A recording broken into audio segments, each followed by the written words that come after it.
and then a light bulb went on above my head, as it does in cartoons when a character gets an idea or an answer to a question. Heck, my third child wasn't really mine. She was another man's biological daughter. I was on the phone with a genealogygurus.com representative figuring out why my daughter's DNA test had not been processed after 10 weeks. I gave her the test as an extra Christmas gift and gave the representative the appropriate numbers so they could track it down. After about a 5-minute wait, he came back on the line and assured me that the test had been processed. Also, this was a confidentiality issue between the company and the person who actually took the test, and he could not provide me with any additional information.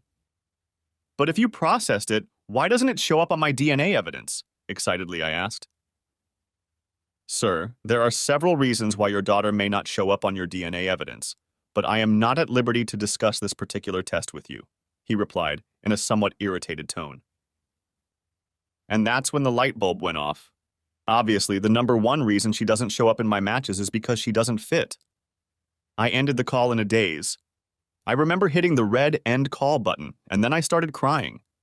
I woke up a few minutes later, curled up on the couch in the family room. I still had 15 minutes left before my lunch break, so I called my daughter, who was probably on her lunch break too, since she worked in the same time zone as me. I know she usually eats lunch curled up with a book at her desk, so I wasn't worried about disturbing her. She picked up the phone on the first ring. "Hi, Daddy, how are you?" she said somewhat warily.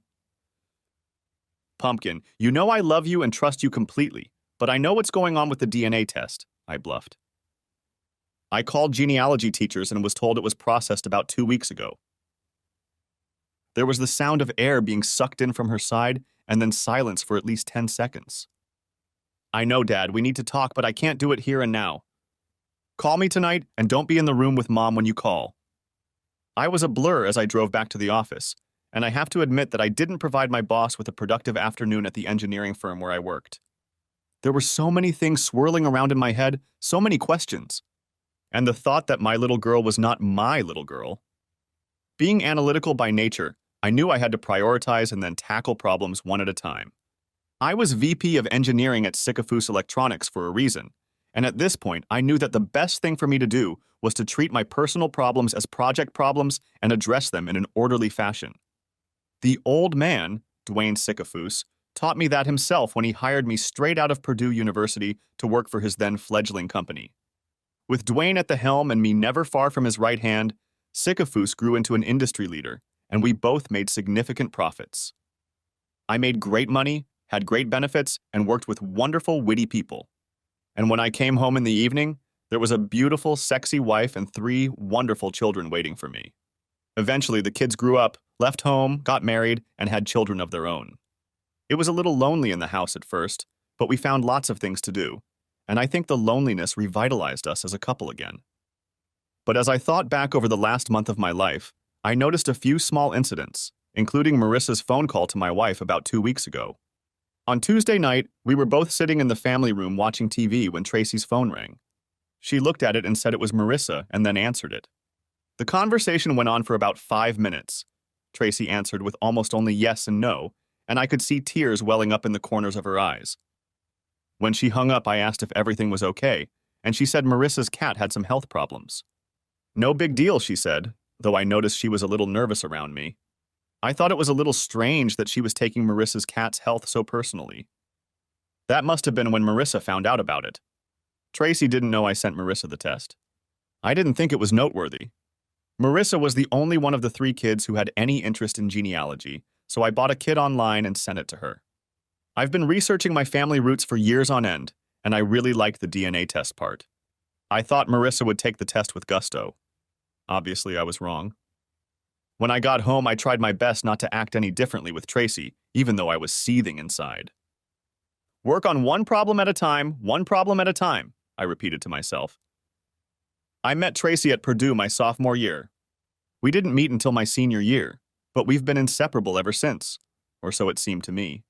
We married a year after graduating from college 31 years ago, and to this day I would tell anyone that it was the best decision of my life. She is still beautiful in her 54 years, and despite having 3 children, she exercises regularly and has the body of a woman in her 30s. She's fun and funny, and until today, I looked forward to spending the rest of my life with her. Around 8, I told Tracy that I needed to call the old man about a project we were working on and left the room. I actually took my jacket and went outside to the porch swing so I could talk without fear of Tracy hearing, and then I called Marissa. Marissa answered on the first ring, and her voice was completely distraught. "I'm sorry, Dad.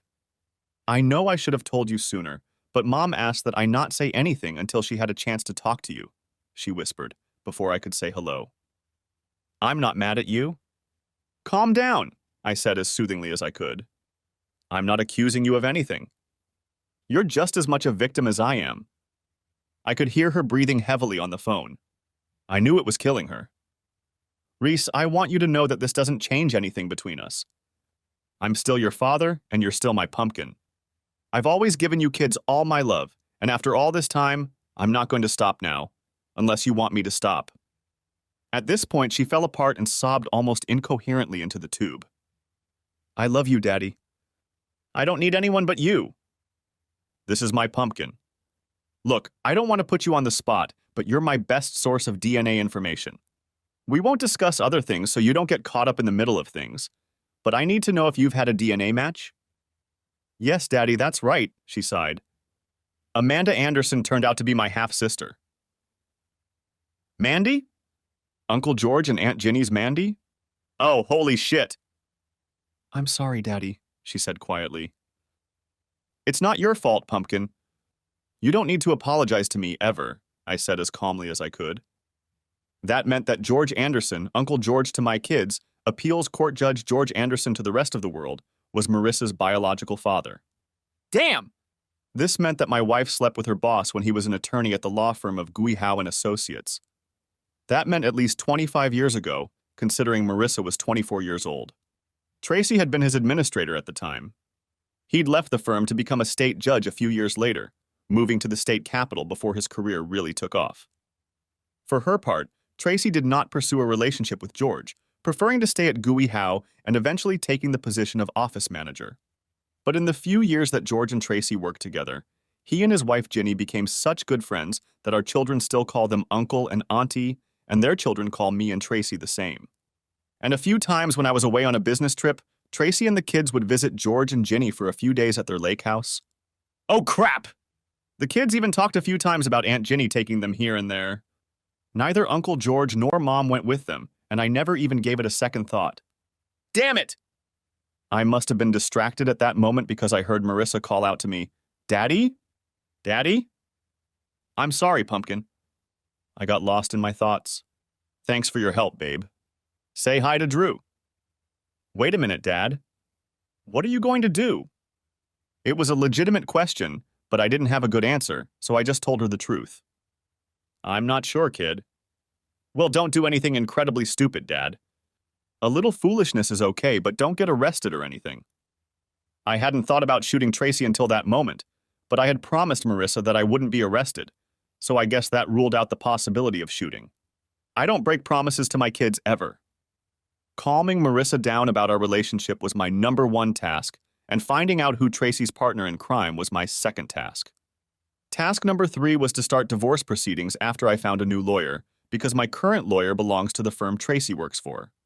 This, of course, was not to be done. After I had a good sit-down with the lawyer, I would have to deal with the soon-to-be ex-Mrs. Clark Walters. It was chilly at home. When we were together, Tracy chattered like a magpie. Nerves, I suppose. She seemed to try her hardest to make me happy, figuring it would lessen the repercussions when I found out. I don't know. But there was definitely distance between us, and she wasn't about to break the ice. About a week later, I met with one attorney, and when he found out that my wife worked as an office manager at Gui Howe, he got a very nervous look on his face. So I moved on to the next attorney on my list, a 20-something woman who just smiled when I mentioned that Tracy was the office manager at Gui Howe. This was who I was looking for, someone who wouldn't be intimidated when one of the big Gui attorneys acted as my wife's representative. I laid out what little I knew about the cheating scenario, starting, of course, with learning that my youngest child was not biologically mine, and finding out that she was Judge Anderson's child. "Court of Appeals Judge Anderson?" my attorney, one Marie Robinette, asked. "Same thing," I replied, watching her face to see if I needed to find another lawyer. "It must be good," she said in response, and we started discussing financials. Since we both had good jobs, pensions, and benefits, Marie suggested that we split the joint property in half, keep our pensions, and sell the house. This would leave us both well off, although I would be in a slightly better position because I would have more income and a better pension. Unless you really want to crush her over infidelity, a child, or a general lack of respect, she quickly added, taking a moment to indicate that she might jump up on the conference table to try and right the wrongs done to me. We'll have our payback, of that I'm sure, but I don't want to hurt her financially, I replied. What about the judge? Are we going to prosecute him for anything? Because if so, it's going to be much more difficult and will increase your score considerably. The judge is my problem and I'll deal with it as I see fit, I snapped back, perhaps too harshly. Got it, she replied. If she doesn't fight, it could be 6 months, Marie remarked. If she does fight, however, we could be talking more than a year. I don't have any dates set up yet, so take your time and do it right, I told her. The third task was behind us. Now it was time for the fourth, the showdown. I waited another week just to see if Tracy's head would explode in that time. Saturday night was our usual date night. Then we'd come home, watch a movie, and make love. But Saturday night sex was always special. We hadn't gone on a date in 2 weeks, and we hadn't had sex in the same amount of time because I just couldn't bring myself to do it after I found out about the affair and Marissa. Tracy didn't even question it, another sign that she knew I was aware, but she was very good at pretending. However, there was an end to that. I took her out to a nice French restaurant, we shared a bottle of wine and even had some great desserts. She was happier than I'd seen her in weeks. And when we got home, I carefully removed her coat, led her to the kitchen table, pulled out a chair for her, and said those famous words, "We need to talk." Tracy sort of half smiled as I poured myself a Jack Daniels on the rocks and offered her something from the liquor cabinet, which she delicately declined. I set my drink on the table, looked her straight in the eye, and said, "The floor is all yours." That was a long time ago, Clark. George and I haven't slept together in about 20 years. Can't we just chalk it up as a mistake from a long time ago and leave it at that? I have to admit, I was glad she didn't go out of her way to say the DNA test was wrong, but to try to brush it off by saying it was so long ago it didn't matter anymore? Really? So the last time you had sex together was about 20 years ago. When did you start having sex? How often? And why did you eventually stop? I need all of that. But first of all, I need to know if baby number 1 and baby number 2 are also his. No, Clark. Barry and Katie are yours. I didn't even sleep with George until about a year after Katie was born. Our affair lasted about 3 years at first, and then stopped when George decided to leave the firm and move up the judicial ladder. He waited about a year after we broke up to take his first judicial position because he wanted to make sure the background check would show he was clean. And after that, we only made love a few times at the lake house when Ginny innocently took all the kids out for an afternoon of fun. Ginny didn't know anything at the time either, but George eventually told her, and later the three of us had a peace meeting where both George and I promised her that there would be no more sex. Why didn't you ever tell me that and try to have a peaceful powwow with me? What am I, a freaking liver? I asked sharply. Tracy wiped her hands on her sleeves and replied, I knew I could never tell you. You would divorce me in a heartbeat, and I certainly didn't want that. I loved you, and I still do. You just apparently love George more, I said, starting and stopping at his command without giving me a second thought. I was your backup. No, Clark, I love you with all my heart, she pleaded. No, you loved him with all your heart. You loved him so much that you gave him up so he could realize his career dream while knowing I was your backup plan. You may have loved me to some degree, but you knew I goddamn worshipped the ground you walk on and counted on that and our family to help you through his loss. Tracy dropped her eyes to her knees. The truth hurt, and I knew I'd hit the mark. What about Marissa? Obviously, he was doing bare hands with you, and you should have known where that could lead, and did. I just figured that since you both had brown hair, brown eyes, and fair skin, no one would ever guess whose baby it was. And I knew you'd have no reason to think she wasn't yours, so when she turned out to look like me anyway, I didn't have to worry about it until you sent her that damn DNA test. Honestly, I didn't know anything before that. So it's my fault? I asked incredulously. No. George and I discussed the possibility, but I told him he needn't worry since you two look alike. For all I know, he didn't know either, but I'm sure Mandy has already brought him up to speed. I haven't heard from him in at least a couple years, not since they were at Marissa and Drew's wedding 2 years ago. No matter who knows what, Marissa is still mine, and that's what I told her. I'm on the birth certificate. I raised her, I love her, she's mine. George better not think about it, and if he calls, you better tell him that. And, by the way, I'm going to have the other 2 children DNA tested as soon as possible. I need to know that for my own peace of mind. Clark! Hissed Tracy. I told you they were yours. And you expect me to trust you? Why? I snapped back. Like everything else, Tracy was completely stunned by my newfound distrust. What the hell did she expect? But I know she was also greatly disturbed that I would tell the other 2 kids about her infidelity. No one wants to look like a slut in front of their own children. So how often have you 2 been doing this and where? Finish the story, at least for me, I quipped. We didn't plan it, Clark. It just happened that way. We spent so much time together working, and then we became friends, and it grew into something more. He was kind, considerate, witty, funny, passionate. You know the man. And we connected on a deeper level.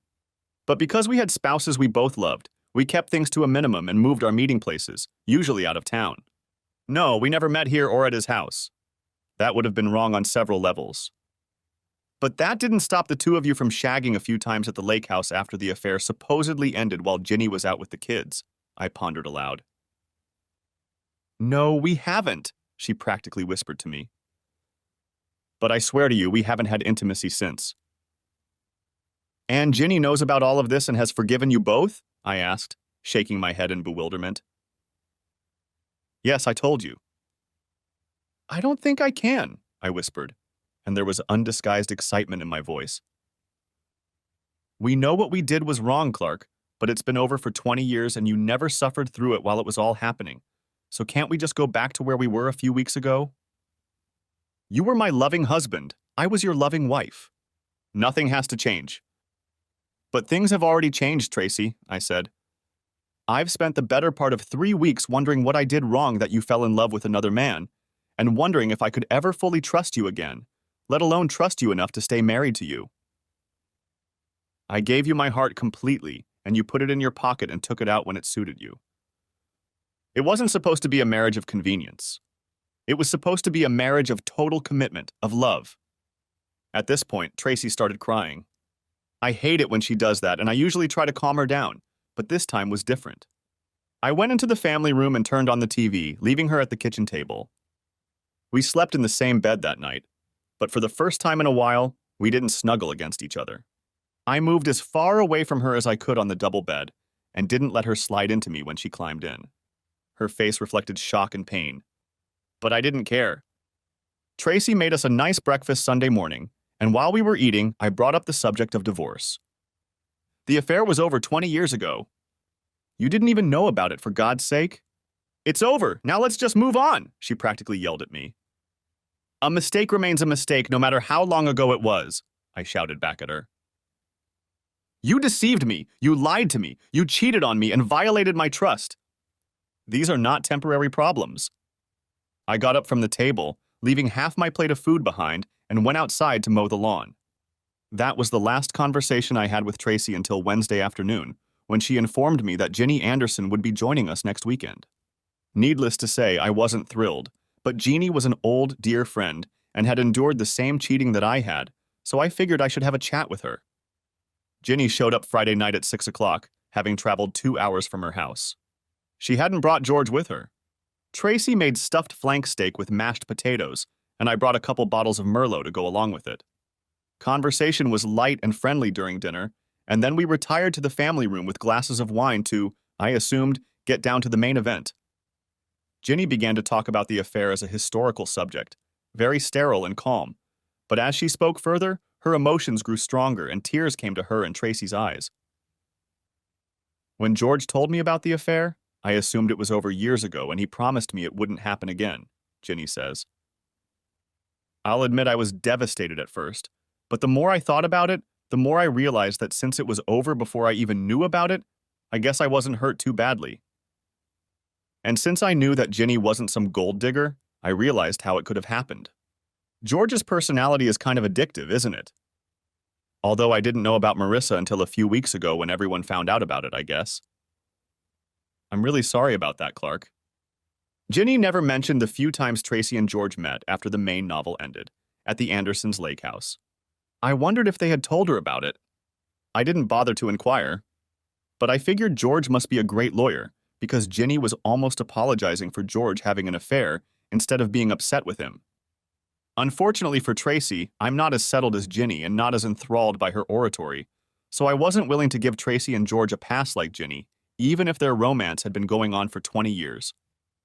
I just think back to what my life would be like if I left him and how things would be different for me and the girls, she continues. They say you should always think about whether your life would be better or worse if you left your spouse, and I know mine would be worse. Thank you for sharing this with me, Ginny. It's definitely food for thought. I'll definitely have to consider it, though there are several factors for that, including the fact that unlike you, I wasn't told about the affair. I found out about it completely by accident. Tracy knew it was wrong when she did it, and knew what my reaction would be. So she decided it would be better for everyone if I never found out and just lived in ignorance. And that would have been the case if it hadn't been for the test. And now, 20 years later, I find out that the center of my world loved another man and had an intimate relationship with him, and then turned out to be a saint and dumped him for his career, defaulting back to me. Right, Tracy. My wife didn't say anything during Ginny's story. She just sat quietly while Jeannie told her story. All the while, she was furtively glancing in my direction, trying to gauge my reaction. She didn't know that I knew about her observation, so I sat nonchalantly while Ginny talked, just to piss Tracy off a little. My reaction to Ginny's story wasn't what Tracy would have liked, and neither was Ginny's. They looked at each other with pain in their eyes. I shook my head, went into the kitchen, poured myself another glass of wine, returned to the family room, and turned on the big screen, signaling to both of them that the conversation was over for the day. The women took the hint and moved into the living room where I could hear their quiet conversation. When whatever I was watching was finished, I turned off the TV, poked my head into the living room, said goodnight, and headed up the stairs to our bedroom. Ginny cornered me in the family room on Saturday and said we needed to talk. I had no idea where Tracy was, but agreed, and we retreated to the formal living room and sat in 2 chairs in the corner. Clark, I understand your pain, I really do, but not forgiving Tracy and divorcing her would be a terrible mistake for both of you, Ginny began.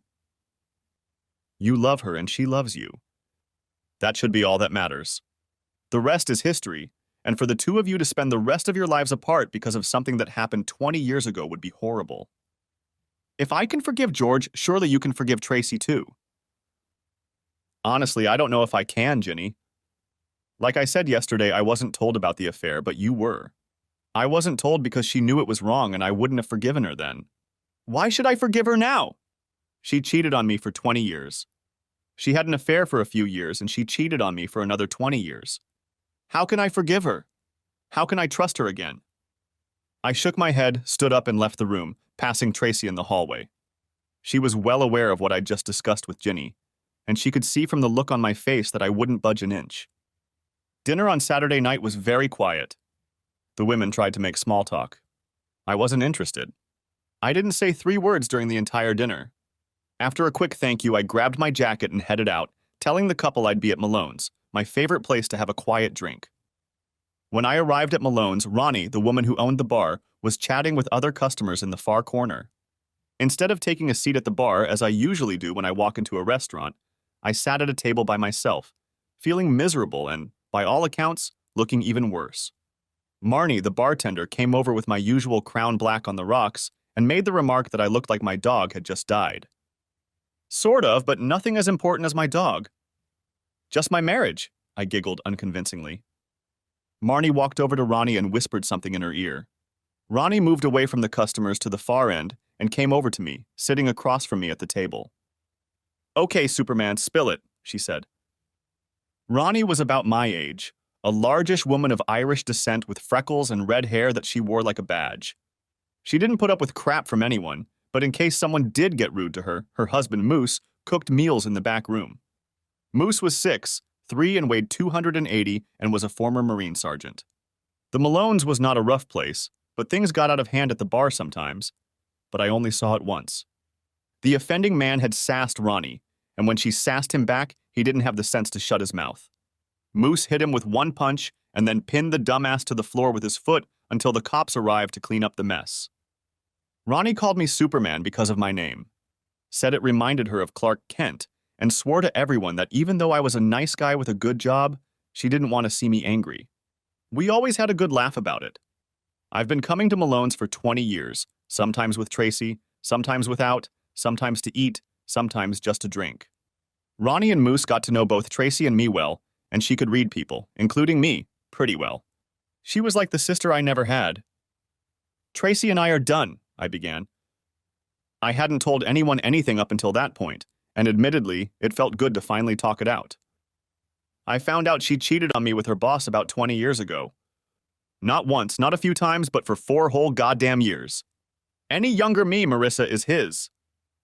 And she thinks that because it was so long ago, and I didn't know about it when it was happening, I should just accept it and move on. She says she loves me, always has, and she doesn't want to divorce me. That little cheating bitch, exclaimed Ronnie. How dare she? You're not just going to take it and let her stay, are you? If that happened to me and Moose, he'd have my ass up against the wall and the guys hide up next to it. It was good to hear that Ronnie agreed with me. I really appreciated her sensible, unbiased view of things, and if she thought otherwise, it would definitely make me reconsider my position. Look, Superman, it's a matter of respect as much as anything else. I love Tracy, but her deception was not done out of love, and certainly not out of respect. How could she let you think of someone else's child as your own all these years? I explained Marissa's situation to Ronnie, noting that she didn't know for sure, but Ronnie was reluctant to do so, noting that refusing to test the baby was a convenient way of saying she didn't want to know. Did she ever apologize for cheating or just apologize for hurting you? Damn it. That woman was good. She never apologized for cheating. I don't even think she ever apologized for hurting me. I think the only thing she really apologized for was for what I found out, I said. I can't tell you what to do, Superman, but I think she's already told you what you need to do. I'm sorry, Clark. Tonight's Corona is on me and Moose. The remaining bottle is yours, and we'll call you a cab at the end of the night. Give me your keys. I did as I was told. The cab driver delivered me to my house around 2 in the morning. Tracy met us at the door and helped guide me up the stairs to our bedroom. I fell into bed fully dressed. Tracy took off my shoes and socks, and that's how I slept. Late Wednesday night, I got a call from my son at the office. He wanted to talk to me about the situation with Tracy.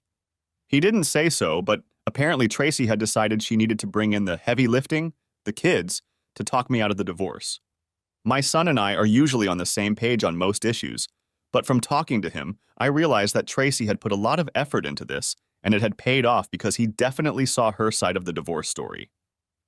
Dad, divorcing Mom would be the dumbest thing you've done since you wore a leisure suit in the 70s, he tried to joke with me. Seriously, Dad. Divorce. For something she did 20 years ago that you only found out about a few weeks ago. Just a few weeks ago, you said you loved her and wanted to spend the rest of your life with her. And now you're ready to throw it all away and maybe live the rest of your life alone because of a mistake. Really, Dad? First of all, Barry, a mistake would be what she did the first few times she had sex with him. After a few months, it's already a decision, not a mistake. What would you do if you found out Linda was cheating on you? Probably rip her head off. But you didn't catch her. It's been over for 20 years.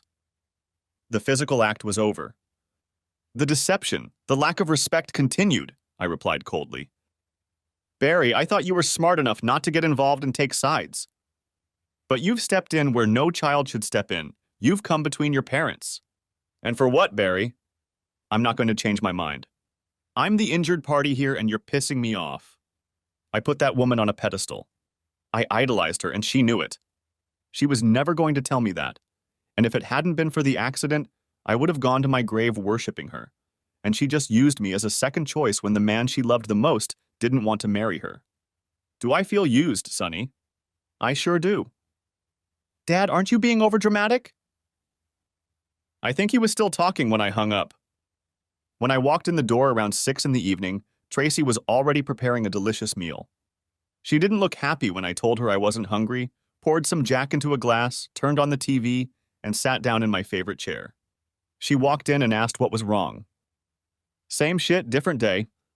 My wife cheats on me for 4 years, has a kid with another guy, and now my kids are telling me I'm the bad guy here. Do me a favor. Call Kathy tonight and tell her not to call me tomorrow if she doesn't want to be hung up on like Barry. Tracy lowered her eyes.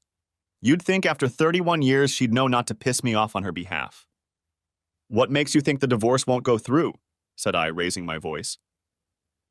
Said I, raising my voice. Said I, raising my voice. Not only did you cheat on me for 4 years with another man and have a child with him, but you replaced me in your heart with him. You can sit here and tell me that you weren't in love with him, and that if he had asked you to divorce me and marry him, you wouldn't have done it? And here's the thing. You may love me, but you're not in love with me. You're in love with him. I'm just a solid backup plan because you've always known that my heart belongs to you, and I'd do anything for you just to have you as mine. You cheated on me, you lied to me, you disrespected me, and now you have the nerve to try to turn our children against me. That was the last straw, Trace. But no, I won't be cruel to you, and especially not to Ginny, and I won't ruin George's wonderful career as a clean-cut judge. I'll file a statement of irreconcilable differences, and we can each keep our retirement accounts and split the house and everything else in half. The tears rolled down Tracy's cheeks fast and furious, and as she rose from her chair, I threw another thing at her. You never told me you regretted cheating. Probably because you don't regret it, which is at least honest. The only thing you regret is what I found out, isn't it? I spent the rest of the night cuddled up with a bottle of Jack. The next day, I called my attorney and told her she needed to get the divorce papers ready as soon as possible. She said I could review them the following Tuesday. She would have them ready on Wednesday, and Tracy could be served on Thursday. I told her to bring her server to my house Friday night. I wanted to be there when she was served. I then called Judge George Anderson's office and told his receptionist that I needed him to call me back on an important matter. He knew exactly why I was calling, and I knew he would call me back as soon as possible. George looked a little worried when he called me back about 2 hours later. Yes, he knew exactly why I was calling, although he didn't think he wanted to do it in his office. I agreed completely and told him I'd be at his house the following Saturday at 10 a.m. He didn't know that Tracy wouldn't be serviced the night before, although I'm sure by the time I made the 2-hour drive to his luxurious home, he would already know that. Over dinner at Malone's on Saturday night, Tracy confided that Ginny had called her and told her about my meeting with George the following Saturday. She wanted to know if I wanted to accompany her on the trip. This isn't small talk, Tracy, I said. George and I have something to discuss, and you don't have to be present for it.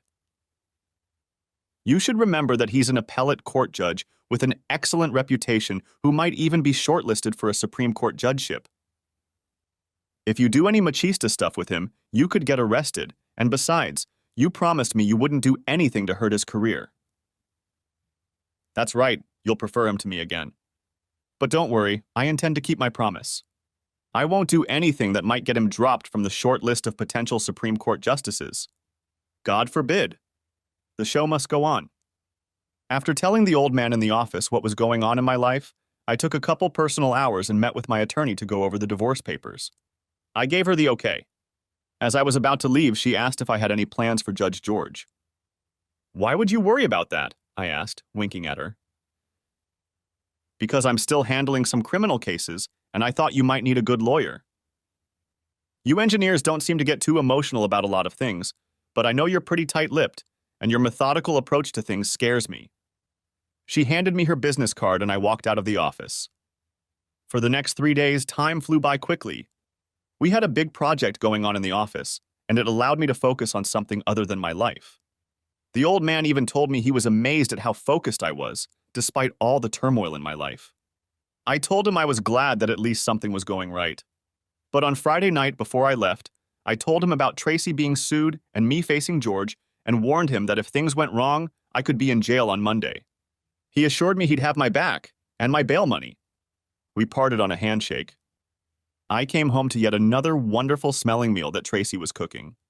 Lately, she had been going out of her way to try to get me to pay attention to her many skills. She really was a wonderful cook. I almost felt guilty because I knew what was coming after dinner.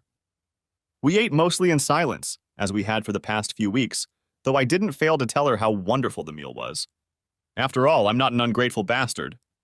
Then I helped her put the dishes away, but just as we were about to head to the family room for an evening of television, the doorbell rang. It was almost 7 at once. I knew it wasn't for me, so I didn't move to take it. Tracy threw me a cheerful look, then walked to the door and opened it. Standing on the porch was a well-dressed young man who asked Tracy if she was Tracy Walters. When she answered in the affirmative, he handed her a manila envelope, said, "You have been served," turned on his heel and walked away. Tracy didn't move from her seat, but from the way she shrugged, I knew she was crying.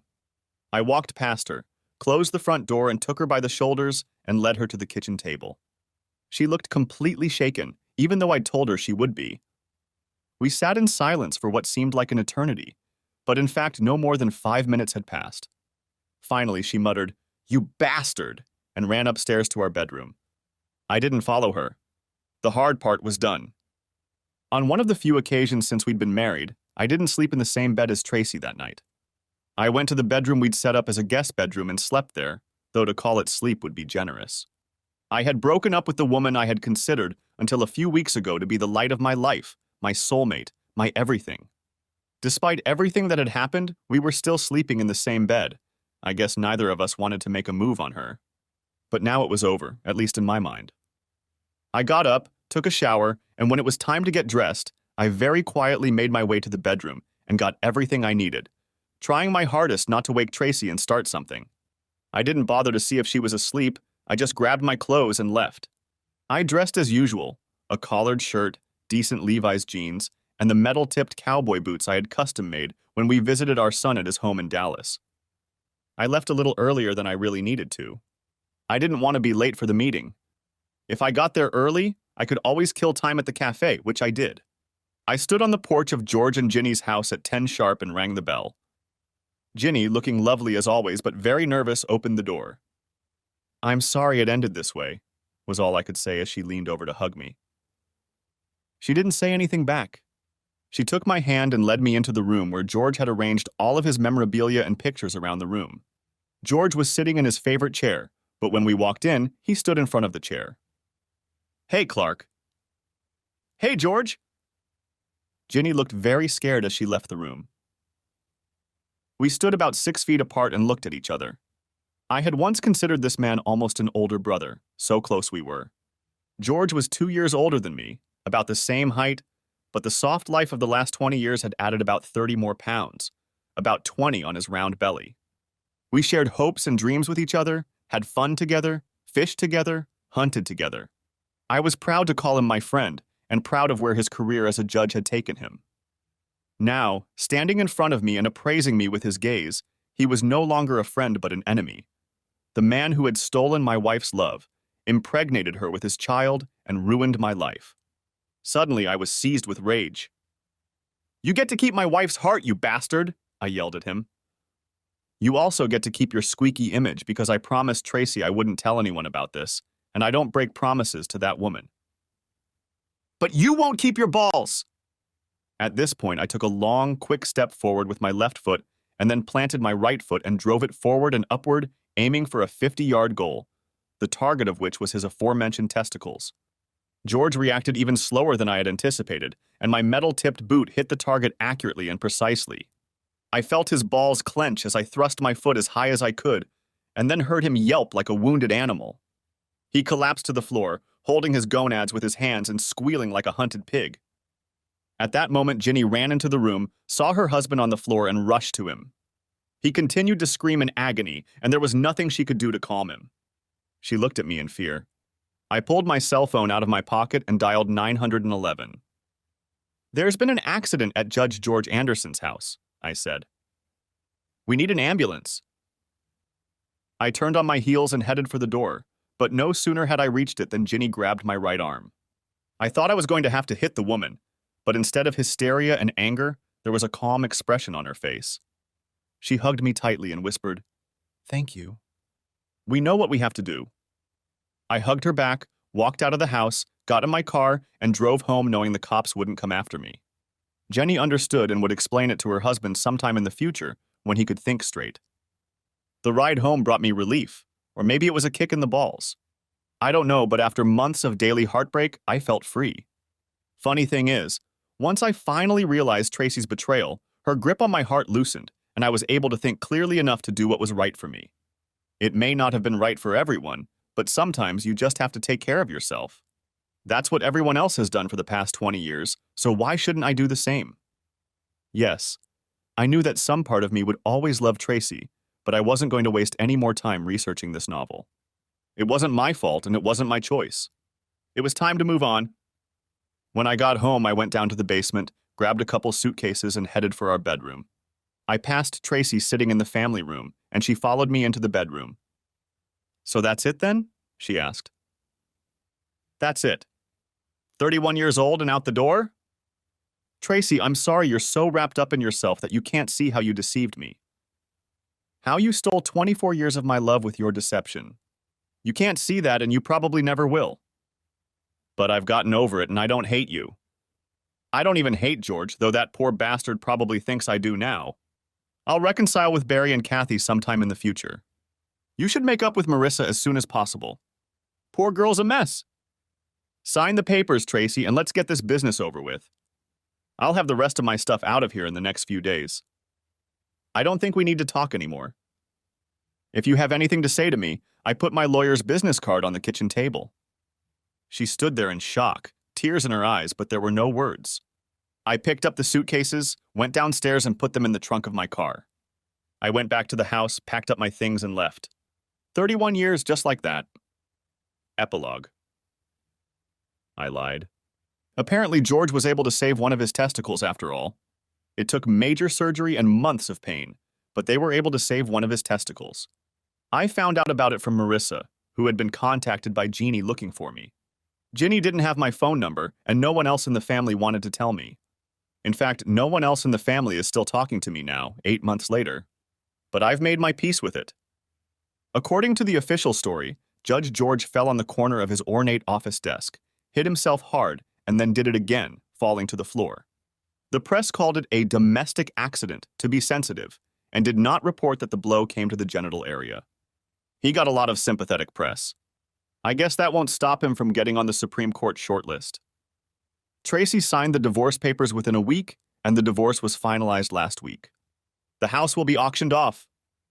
Tracy hasn't tried to call me since I left. Barry and Kathy haven't called either. It looked like I wasn't going to be invited to the family Christmas dinner, wherever it was being held. The old man is handing over the company to me from the new year as he himself is retiring. Under the terms of the deal, I have to run the company for 7 years before I can retire a rich man with a very golden parachute. Then he'll find someone to buy the company, and I'll get 10% of that deal too. I started going out and dating. After being married forever, it would take me a while to remember exactly how to do that. However, word of the divorce spread quickly, and several of our divorced friends called and inquired about my interest. Moreover, 2 or 3 of Tracy's divorced friends called too, expressing their surprise that she could let me go at all. I have to admit it felt good for my ego. I have a good life ahead of me with challenges both professionally and personally.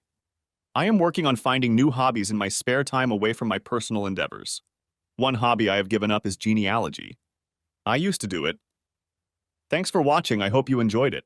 So subscribe to my channel and watch the next video.